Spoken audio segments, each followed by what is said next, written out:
Good morning guys! Naka-ready na nga guys ang ating mga pangpansit bihon. Ayan guys, eto ang mga ingredients. Na-ready na nga pala yan ni partner. Luluto tayo guys ng pansit bihon na request niya. Kaya naman, samahan niyo ko guys. Eto nga pala guys ang pinagpakuluan ng manok. Nagtimpla na ako dito guys ng lahat ng pampalasa para isang lagayan na lang. Ayan, nag-isa na tayo guys. Pisahan na natin. Kasi alam ko, gutom na si partner.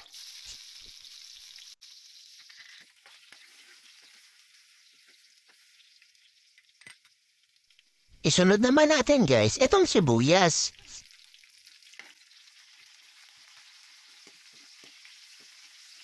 Dito naman guys, inilagay na natin yung panahog nating manok.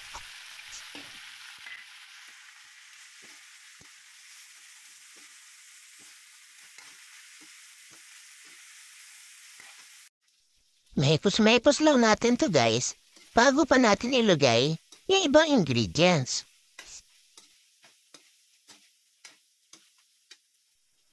Dito naman guys, isabay na natin ilagay ang carrots at ang beans. Para naman, wala magtampo sa kanilang dalawa.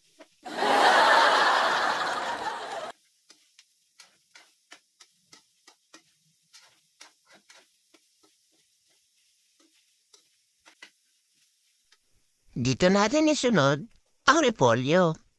Para naman matapos na lahat at si partner ay alam kong gutom na.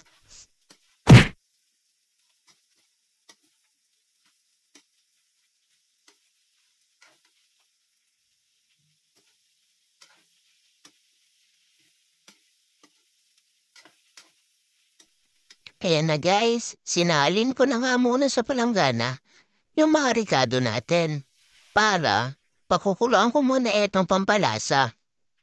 Ganyan na po guys magluto ng pansit bihon. Ewan ko lang kung ganyan din ba yung style nyo. Basta ako, ever since ganyan. Saka ko naman ilalagay etong bihon. Etong bihon nga pala guys, napalambot ko na yan. Naibabad ko na yan sa tubig kanina. Ay, hindi pala ako guys, si partner pala. Halo-haluin lang natin yan guys. Hanggang sa makulayan lahat, saka natin ilagay yung lahat ng panahon. Ayan. Ayan lahat ng niluto natin kanina guys. Kaya naman, ihalo na natin sa pansit. Tapos, isang kulo lang. Ayun na, okay na guys. Luto na yon.